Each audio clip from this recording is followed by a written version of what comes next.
Hello students, welcome back to my YouTube channel modern chemistry classes में आपका स्वागत है। आज हम ऑर्गेनिक केमिस्ट्री का एलिमिनेशन रिएक्शन पर कुछ प्रॉब्लम बात करेंगे। बहुत स्पेशल प्रॉब्लम है और कुछ टेक्निक्स आपको बात करेंगे।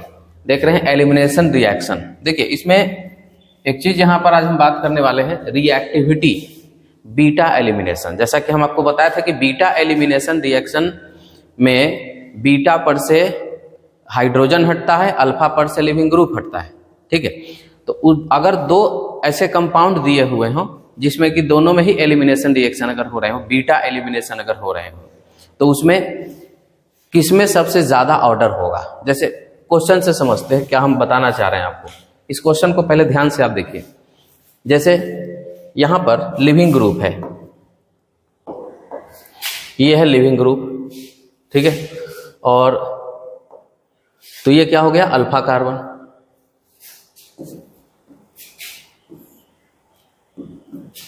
ये हो गया अल्फा कार्बन। तो लिविंग ग्रुप जिस कार्बन से लगेगा वो अल्फा हो जाएगा और उसके बगल वाला कार्बन बीटा होगा। तो यहां पर ये बीटा होगा और इस बीटा पर एक हाइड्रोजन एटम होगा। ऐसे यहां पर दो हाइड्रोजन एटम है, हमको एक ही बीटा हाइड्रोजन का काम है।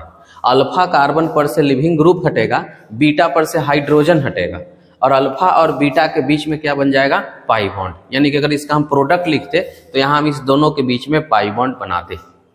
अब यहां जो एक दिया हुआ है कंपाउंड, इसमें देखिए कि यहां पर ये है लिविंग ग्रुप, ये लिविंग ग्रुप है। तो ये कार्बन क्या हो गया, अल्फा, और यहां पर इधर भी बीटा कार्बन है और यहां पर इधर भी क्या है, बीटा कार्बन है। तो यहां पर बीटा दो हाइड्रोजन था जो बीटा था, और यहां पर 4 हाइड्रोजन है। इधर ये दोनों बीटा हाइड्रोजन है क्योंकि बीटा कार्बन पर है, और यहां पर 2 हाइड्रोजन है। ठीक है, तो इसमें 4 बीटा हाइड्रोजन है जबकि इसमें 2 बीटा हाइड्रोजन है। तो पूछ रहा है कि बताइए कि फर्स्ट मॉलिक्यूल और सेकेंड मॉलिक्यूल में किसका एलिमिनेशन फास्टर होगा। देखिए, रूल ऑफ कंजुगेशन के हिसाब से, कंजुगेशन रूल बात कर चुके हैं प्रीवियस लेक्चर में, आप देख लीजिएगा। तो यहाँ पर पाई बना सकते हैं, यहाँ भी, यहाँ इधर कहीं भी पाई बना सकते हैं। तो कंजुगेशन तो किसी में भी होगा, लेकिन यहाँ जो रिएक्टिविटी होगा तो लिख देंगे कि reactivity depends upon number of beta hydrogen atom.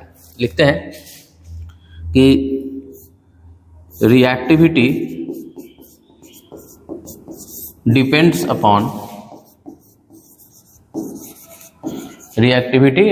Upon number of beta hydrogen atom.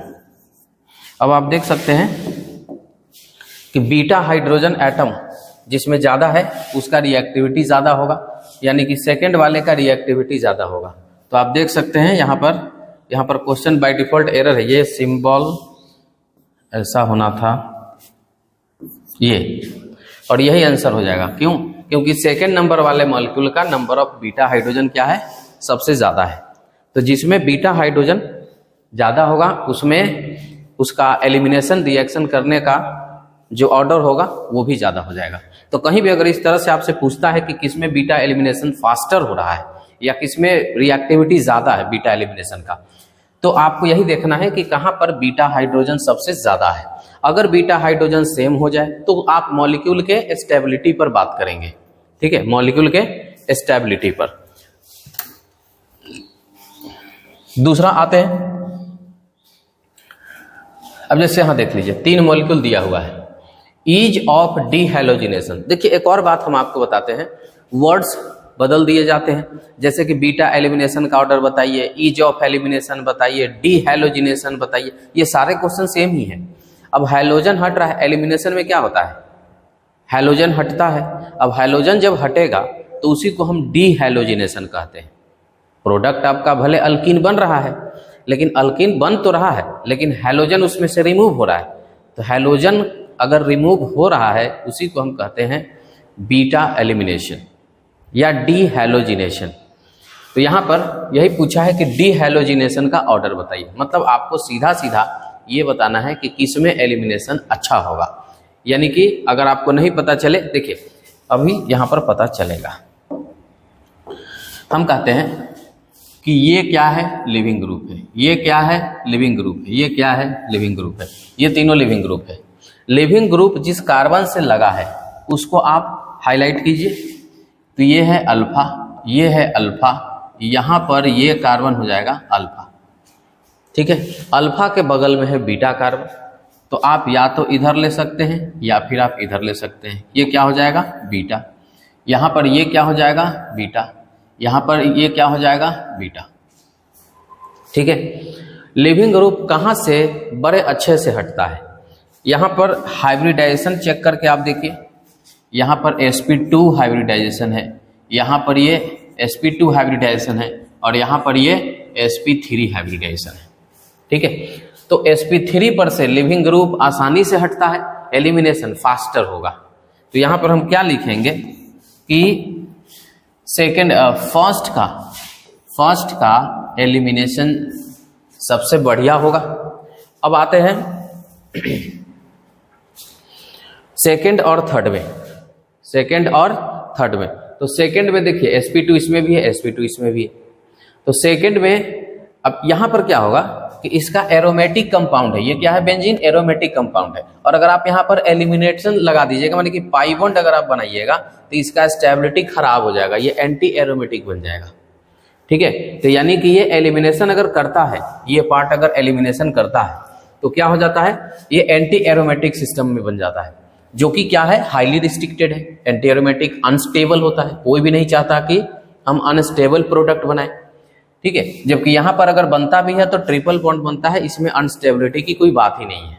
तो इससे अच्छा रहेगा कि ये एलिमिनेट हो जाए, तो इसीलिए सेकेंड नंबर होगा और थर्ड नंबर एलिमिनेशन नहीं करना चाहेगा।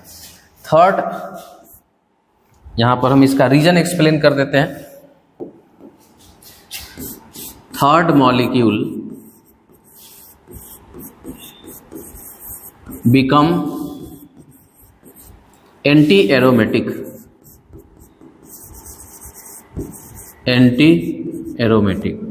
तीसरा मॉलिक्यूल जो है अगर एलिमिनेशन करता है तो वो क्या बन जाता है, एंटी एरोमेटिक। आफ्टर एलिमिनेशन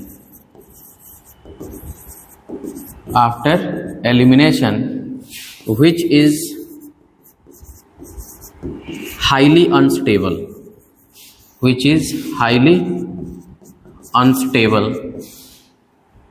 और हाईली अनस्टेबल क्यों है, ड्यू टू एंटी एरोमेटिक।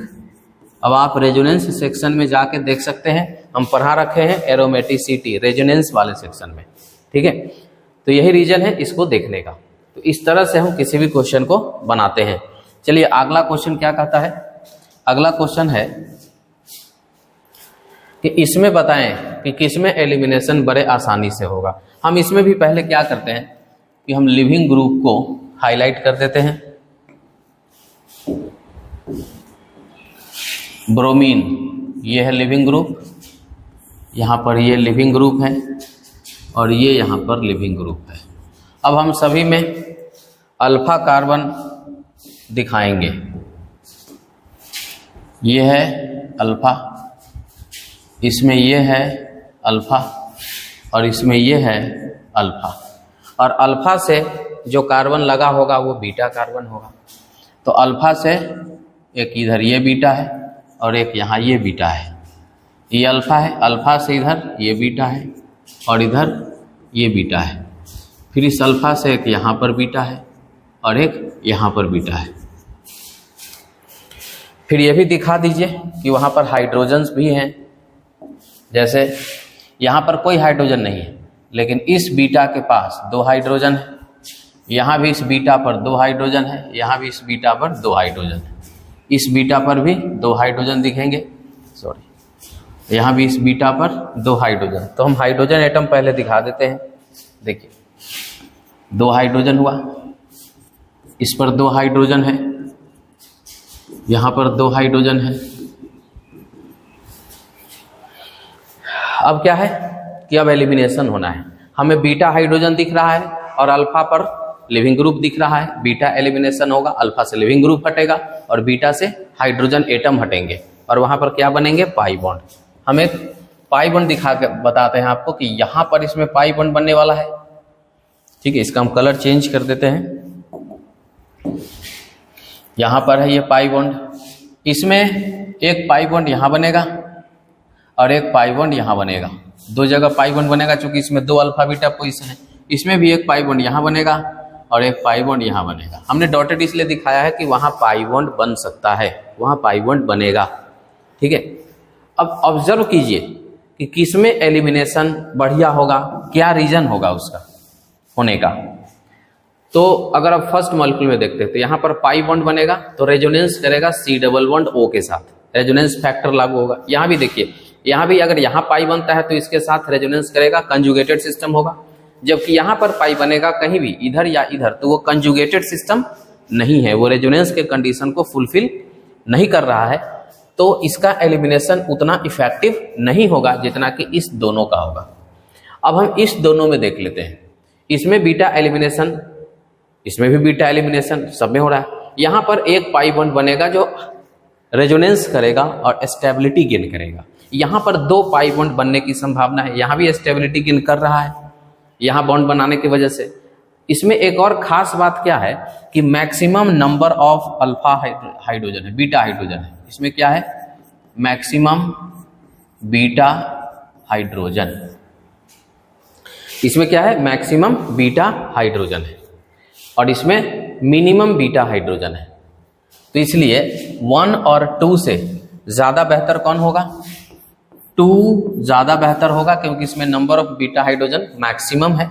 उसके बाद होगा फर्स्ट, और थर्ड वाले मॉलिक्यूल में क्या होगा, ये तो एक ही बचा, ये सबसे लास्ट में होगा। इसमें तो रेजोनेंस नहीं हो रहा है, कंजुगेशन नहीं होने के कारण रेजोनेंस नहीं हो रहा है, इसलिए ये लीस्ट स्टेबल है। तो ये हो जाएगा इसका ऑर्डर।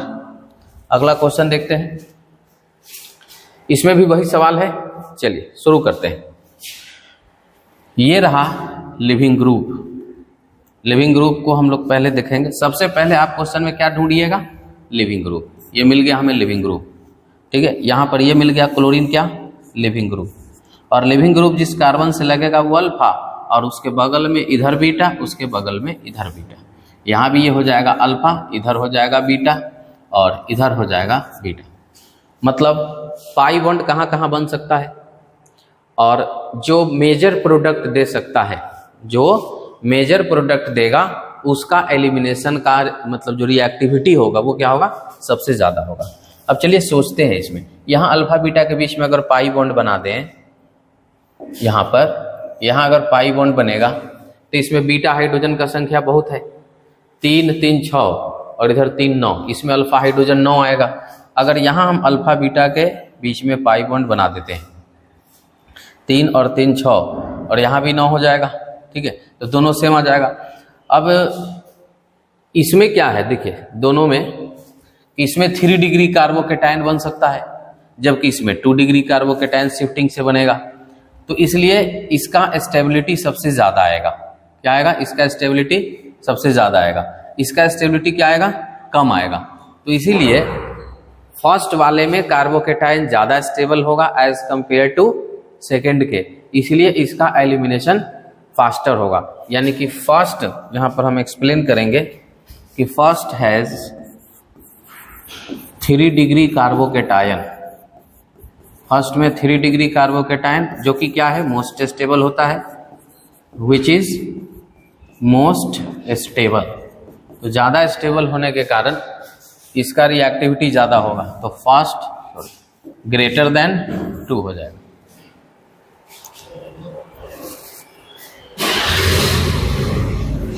चलिए next question, next elimination versus substitution, थोड़ा सा यहाँ पर डिस्कस करेंगे हम लोग। एलिमिनेशन वर्सेस सब्स्टिट्यूशन, देखिए जैसा कि हम लोग जानते हैं कि सेम OH माइनस को, OH माइनस को हम न्यूक्लियोफाइल भी बोलते हैं और OH माइनस को हम लोग बेस भी बोलते हैं। तो OH माइनस अगर कार्बन से रिएक्ट करेगा तो न्यूक्लियोफाइल हुआ, और OH माइनस अगर लिविंग ग्रुप से H प्लस से रिएक्ट करेगा तो वो क्या होगा, बेस होगा। तो एक बार वही चीज़ एलिमिनेशन भी कर सकता है और वो सब्स्टिट्यूशन भी कर सकता है, ठीक है।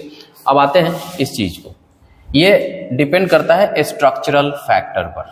पहले हम क्या इसका स्ट्रक्चरल फैक्टर है बताते हैं। स्ट्रक्चरल फैक्टर ये इस पर डिपेंड करेगा। यहाँ पर फुल एंड फाइनल एक कॉन्सेप्ट आपको बताते हैं, इसी को आप अप्लाई कीजिएगा। अगर 1 डिग्री सबस्ट्रेट है, 1 डिग्री सबस्ट्रेट है तो ये स्ट्रिक्टली सब्स्टिट्यूशन रिएक्शन फेवर करेगा, एसएन रिएक्शन फेवर, ये एसएन रिएक्शन को फेवर करता है। और अगर 2 डिग्री सबस्ट्रेट है, 2 डिग्री सबस्ट्रेट है, तो ये दोनों रिएक्शन परफॉर्म कर सकता है, ये सब्स्टिट्यूशन रिएक्शन भी कर सकता है और एलिमिनेशन रिएक्शन भी फेवर कर सकता है। अगर 3 डिग्री है, अगर 3 डिग्री सबस्ट्रेट हो तो 3 डिग्री सबस्ट्रेट ओनली एलिमिनेशन करेगा, ओनली एलिमिनेशन। तो ये हो गया डिसाइडिंग फैक्टर। हम E1 E2 में बात कर चुके हैं, स्ट्रॉन्ग बेस E2 करता है, वीक बेस E1 करता है। अब है कि एलिमिनेशन और सब्स्टिट्यूशन में, क्योंकि देखिए इस चीज को थोड़ा यहां समझते हैं। मान लीजिए हमारा प्रोडक्ट इस तरह से है, रिएक्टेंट है इस तरह से, और एक बार हम OH माइनस डालें और हीट नहीं दिए, और एक बार यहाँ हम OH माइनस डालें और इसको हीट किए। एक टेम्परेचर फैक्टर हो सकता है, एलिमिनेशन होता है हाई टेम्परेचर पर, लेकिन एक ऐसा टेम्परेचर आता है बीच में जहाँ पर कि थोड़ा सा एलिमिनेशन प्रोडक्ट भी बन जाता है और थोड़ा सा सब्स्टिट्यूशन भी बन जाता है। तो यहाँ पर क्या होगा, ये देखिए अल्फा बीटा का कॉन्सेप्ट इसमें भी हम लोग यहाँ दिखाएंगे। ये ब्रोमीन जो है ये क्या हो गया, इसका कार्बन अल्फा है और ये कार्बन बीटा है। तो जहाँ पर हीट नहीं किए हैं, जहाँ पर हीट नहीं किए हैं, तो यहाँ पर क्या करेगा, सब्स्टिट्यूशन रिएक्शन फेवर करेगा। यहाँ पर होगा ये सब्स्टिट्यूशन प्रोडक्ट, सब्स्टिट्यूशन प्रोडक्ट, ठीक है। और इधर अगर ज़्यादा हीट देंगे तो इधर बनेगा एलिमिनेशन प्रोडक्ट, एलिमिनेशन प्रोडक्ट। तो सेम कंपाउंड से सब्स्टिट्यूशन प्रोडक्ट भी बन सकता है और एलिमिनेशन प्रोडक्ट भी बन सकता है। तो यहाँ पर ये लिविंग ग्रुप हटेगा, बीटा कार्बन पर से हाइड्रोजन हटेगा, CH3 CH double bond CH2, sorry यहाँ पर हमारा सब्स्टिट्यूशन प्रोडक्ट करना है ना, तो यहाँ पर Br के जगह पर क्या आ जाएगा, OH। तो ये हो गया substitution reaction, nucleophilic substitution reaction. और एलिमिनेशन में अल्कीन का प्रोडक्ट बनता है CH3 CH double bond CH2। तो आप देख सकते हैं कि सेम सबस्ट्रेट सब्स्टिट्यूशन प्रोडक्ट भी दे रहा है और सेम सबस्ट्रेट एलिमिनेशन प्रोडक्ट भी दे रहा है, दोनों प्रोडक्ट देता है। तो इसीलिए यहाँ पर हम बात कर रहे थे कि अगर 1 डिग्री सबस्ट्रेट है तो सब्स्टिट्यूशन का प्रोडक्ट लिखा जाए, अगर 2 डिग्री सबस्ट्रेट है तो इसमें तो दोनों कर सकता है। जैसे अभी हम यहाँ पर 2 डिग्री में दोनों प्रोडक्ट बताए हैं, क्योंकि यहाँ पर डिसाइडिंग फैक्टर नहीं है, जैसे टेम्परेचर नहीं दिया हुआ है। और अगर 3 डिग्री सबस्ट्रेट है तो इसमें केवल क्या होगा, एलिमिनेशन रिएक्शन होगा, ठीक है। और एक और चीज इसमें डिसाइडिंग फैक्टर होता है कि हाई टेम्परेचर, मतलब यहाँ हम लिख सकते हैं effect of temperature, effect of temperature, effect of temperature, temperature का इफेक्ट। तो टेम्परेचर का इफेक्ट क्या होगा कि हाई टेम्परेचर पर एलिमिनेशन दिखाना है, at high temperature favour elimination and low temperature favour substitution, low temperature पर सब्स्टिट्यूशन फेवर करता है। तो ये हो गया इफेक्ट ऑफ टेम्परेचर। उसके बाद एक और इफेक्ट हम यहाँ पर बात कर लेते हैं, with low nucleophilicity, reagent with low nucleophilicity, जिसका न्यूक्लियोफिलिसिटी कम है, विथ लो न्यूक्लियोफिलिसिटी, जिसका न्यूक्लियोफिलिसिटी कम है, फेवर एलिमिनेशन, फेवर एलिमिनेशन। एक ऐसा रिएजेंट, जैसे हम बताते हैं, देखिए एग्जाम्पल से समझिएगा क्या हम बताना चाह रहे हैं। जैसे एक रिएजेंट है O-, इसको बोलते हैं टर्ट ब्यूटॉक्साइड। क्या बोलते हैं इसको? Tert butoxide. ये बल्कि है, ठीक है, ये क्या है? बल्कि बेस है, बल्कि बेस, ठीक है। तो it has high basic nature. इसमें क्या बात लिखेंगे? हाई बेसिक नेचर, ठीक है। Low nucleophilicity, high basicity and low nucleophilicity, ठीक है। बेसिक नेचर ज़्यादा है, न्यूक्लियोफिलिक नेचर कम है, ठीक है। तो इसमें क्या होता है कि सब्स्टिट्यूशन रिएक्शन, अब जब न्यूक्लियोफिलिसिटी कम है तो न्यूक्लियोफिलिक सब्स्टिट्यूशन कम करेगा। अब बेसिक नेचर इसका ज़्यादा है तो ये एलिमिनेशन रिएक्शन ज़्यादा करेगा। तो इस तरह से जो कोई बल्कि बेस अगर होगा, बल्कि रिएजेंट अगर होगा, तो उसका बेसिक नेचर ज़्यादा होगा और ये एलिमिनेशन प्रोडक्ट को ज़्यादा बनाएगा। जबकि लो न्यूक्लियोफिलिसिटी वाले में क्या होगा, मतलब इसका तो न्यूक्लियोफिलिक नेचर कम हो गया तो सब्स्टिट्यूशन प्रोडक्ट सप्रेस कर जाएगा। बात समझ में आया? ये 3 डिग्री जो होता है ये बल्कि होता है, बल्कि बेस है। तो बल्कि बेस का बेसिसिटी ज़्यादा होता है, मतलब चारों तरफ से इसको इलेक्ट्रॉन डोनेट करके यहाँ पर इलेक्ट्रॉन डोनेटिंग पावर ज़्यादा मिल रहा है। इसको तो हाइड्रोजन निकालना है तो हाइड्रोजन आराम से निकाल सकता है, हाइड्रोजन हल्का होता है। लेकिन अगर इतना भारी भरकम ये न्यूक्लियोफाइल लेकर के आप जाइएगा किसी कार्बन में अटैच करने, तो वहाँ भी भारी, मतलब कि क्राउडनेस होगा, भीड़ होगा, वहाँ पर इतना बड़ा सिस्टम लेकर के जाना बहुत मुश्किल होगा। तो इसीलिए कहते हैं कि इसका न्यूक्लियोफिलिक नेचर क्या है? कम है, इसका बेसिक नेचर क्या है? ज़्यादा है। तो बेसिक नेचर अगर ज़्यादा होगा, हाई बेसिसिटी होगा, तो हाई बेसिसिटी होगा तो एलिमिनेशन प्रोडक्ट ज़्यादा फेवर करेगा, एलिमिनेशन फेवर। और अगर न्यूक्लियोफिलिसिटी कम रहेगा तो सब्स्टिट्यूशन फेवर,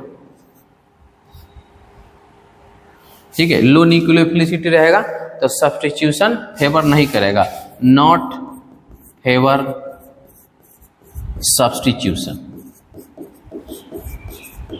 चलिए इस कॉन्सेप्ट को हम आगे क्वेश्चन में देखते हैं। जैसे मान लीजिए यहाँ पर ये लिविंग ग्रुप है, आप देखिए फिर से, ये क्या है? Leaving group. 2 डिग्री है, अल्फा कार्बन है, बीटा इधर है। अब एक बार हम बल्कि बेस लिए हैं, देखिए ये क्या है? बल्कि, और ये क्या है? हल्की, छोटा सा बेस है ये, ठीक है।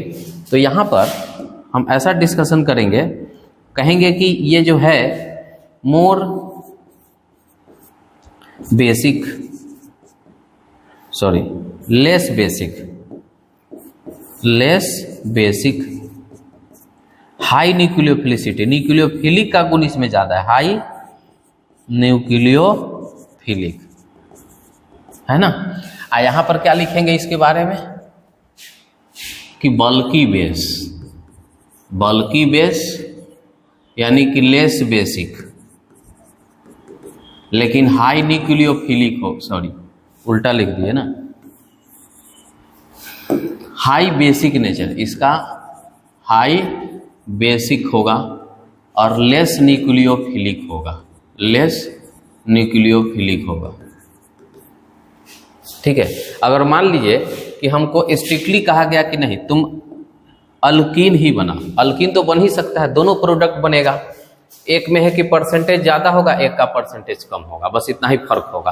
तो यहाँ पर दोनों का प्रोडक्ट सेम ही बनेगा, CH3 CH double bond CH2। यहाँ देखिए ये भी बनेगा CH3 CH double bond CH2, दोनों में बना। मान लीजिए कि इसका परसेंटेज X% है, इस रिएजेंट के केस में अल्कीन Y% है, ठीक है। तो X बड़ा होगा कि Y बड़ा होगा? तो ध्यान दीजिए यहाँ पर बेसिक नेचर ज़्यादा है तो एलिमिनेशन का चांस सबसे ज़्यादा है, और यहाँ बेसिक नेचर कम है तो एलिमिनेशन का चांस कम है। तो x जो होगा x ग्रेटर देन क्या होगा y के। ये जो अल्कीन बनेगा कम बनेगा क्योंकि यहाँ बेसिक नेचर कम है, बेस के कारण ही एलिमिनेशन होता है।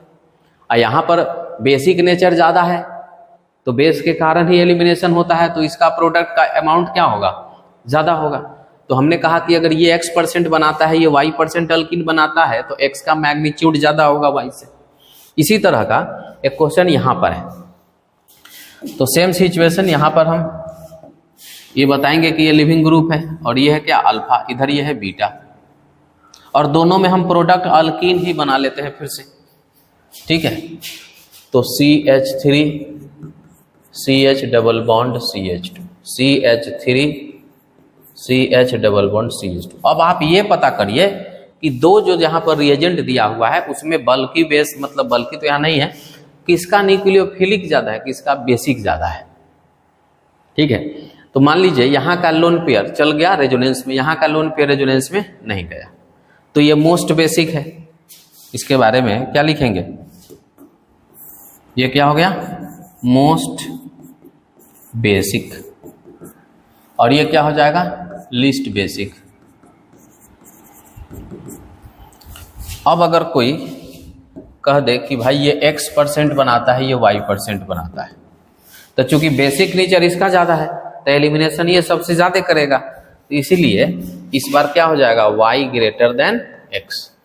माने जहां पर एजेंट का बेसिक नेचर ज्यादा होगा एलिमिनेशन का प्रोडक्ट वो ज्यादा देगा, ठीक है। तो ये एक था एलिमिनेशन वर्सेस सब्स्टिट्यूशन का। अब हम दो चार क्वेश्चन कर लेते हैं। E1 E2 अगर दे दे और कहे कि इसका प्रोडक्ट बताइए, जैसे अब सामने यहाँ पर क्वेश्चन दे दिया, बोला कि इसका प्रोडक्ट बताना है, तो ये हो गया लिविंग ग्रुप, इसके लिए ये हो गया अल्फा कार्बन। अब यहाँ पर ये बीटा है, ये बीटा है, और ये दोनों बीटा क्या है सेम है, लेकिन ये जो बीटा है ये बीटा क्या है डिफरेंट है ना। तो डिफरेंट अगर बीटा है तो हम पढ़ा चुके हैं ओरिएंटेशन ऑफ एलिमिनेशन में कि एक बार इधर पाई बनेगा तो प्रोडक्ट बनेगा, एक बार इधर पाई बनेगा तो प्रोडक्ट बनेगा। E2 में कार्बोकेटायन नहीं बनता है तो रीअरेंजमेंट नहीं करेंगे हम इससे, ठीक है। तो इसका क्या क्या प्रोडक्ट बन सकता है, हम पूरा प्रोडक्ट लिखते हैं, मेजर माइनर सब। तो इसमें एक प्रोडक्ट होगा CH डबल बॉन्ड, ये इस बीटा के साथ, और ये दोनों तो सेम है तो किसी एक के साथ कर लेंगे। अगर सीधा प्रोडक्ट पूछता है तो याद रखिएगा CH2 यहां पर हो गया, उसके बाद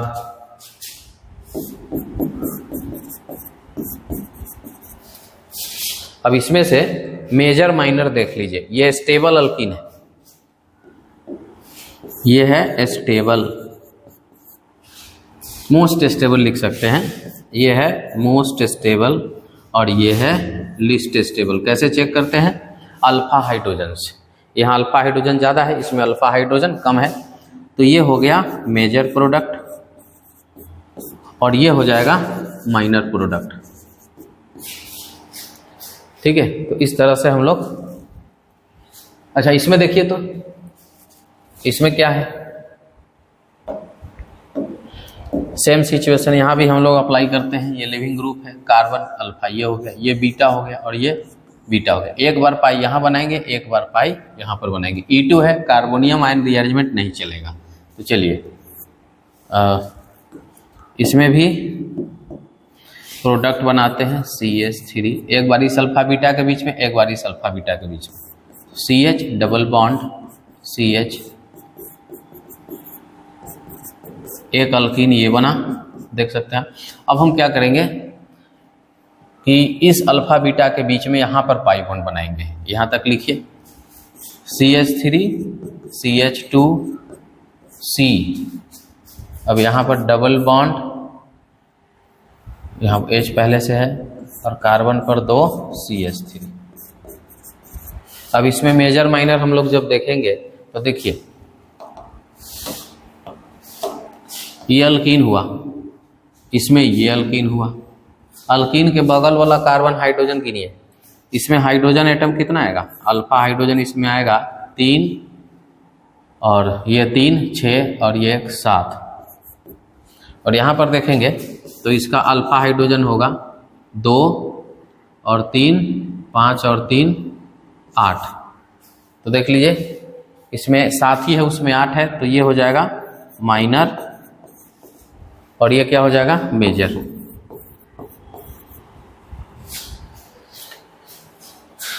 चलिए इसमें फिर उसी तरह से ये लिविंग ग्रुप है और ये अल्फा है, ठीक है। तो अल्फा है और इधर ये हो गया बीटा और ये हो गया बीटा, लेकिन यहाँ पर बीटा पर कोई हाइड्रोजन नहीं है, मतलब एक प्रोडक्ट ये वाला होगा। चलिए सभी प्रोडक्ट लिखना शुरू करते हैं। अभी E1 है तो इसमें कार्बोनियम आयन रीअरेंजमेंट भी करेंगे हम लोग। तो पहले जो प्रोडक्ट बनता है उसको आप लिख लीजिए, अल्फा बीटा के बीच में प्रोडक्ट बनता है ना, पहले आप उसको लिख लीजिए CH3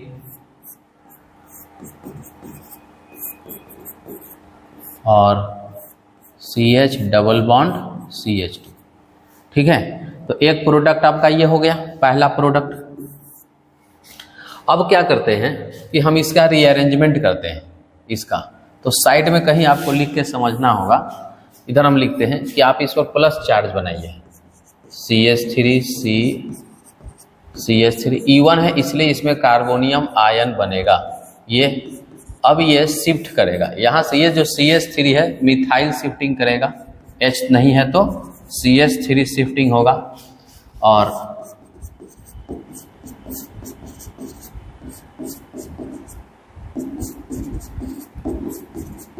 ये बन गया।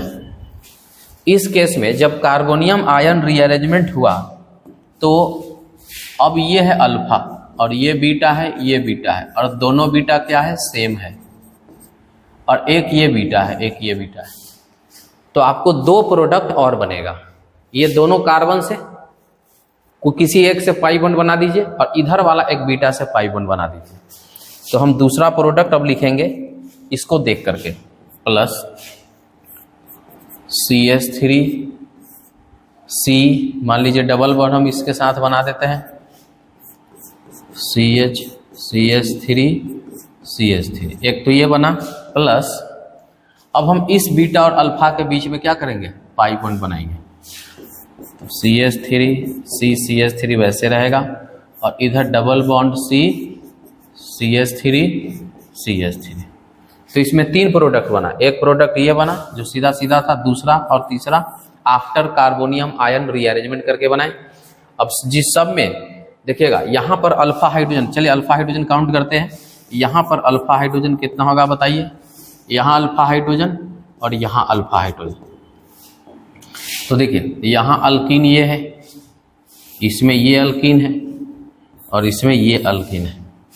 अल्फा हाइड्रोजन अगर हम देखेंगे तो यहाँ देखिए बगल में इस कार्बन पर 0 अल्फा हाइड्रोजन है, अल्कीन के बगल वाले कार्बन पर एक भी अल्फा हाइड्रोजन नहीं है। यहाँ पर अल्फा हाइड्रोजन गिनिए, इधर 3 और इधर 1 4, और यहाँ देखिए अल्कीन के बगल में 3 3 6 इधर और 6 इधर 12। तो इसीलिए जो 3rd नंबर मॉलिक्यूल लिखे हैं ना ये मेजर हो जाएगा और बाकी ये दोनों क्या हो जाएगा माइनर हो जाएगा। तो E1 जब भी आएगा तो इसी तरह से आपको प्रोडक्ट लिखना है, ठीक है। तो ये था कार्बोनियम आयन रीअरेंजमेंट को लेकर के E1 एलिमिनेशन। E2 में ऐसा कुछ भी नहीं करना पड़ता है, डायरेक्ट अल्फा देखिए बीटा देखिए और दोनों अल्फा बीटा या जितना भी तरह का अल्फा बीटा है सबके अगेंस्ट पाई बॉन्ड बनाते चल जाना है। तो ये कंप्लीट हुआ आपका एलिमिनेशन रिएक्शन, और elimination reaction E1 E2 E1CB और उस पर जो प्रॉब्लम्स होता है ट्रांजिशन स्टेट, इंटरमीडिएट और रिएक्टिविटी, हमने सारा चीज़ 100% कंप्लीट कर दिया हुआ है। तो इसी के साथ एलिमिनेशन रिएक्शन 100% कंप्लीट होता है, ठीक है। अब हमारा रिएक्शन मैकेनिज्म का जो अगला पार्ट होगा एडिशन रिएक्शन हम अगले लेक्चर में स्टार्ट करेंगे। आज के लिए इतना ही, थैंक यू।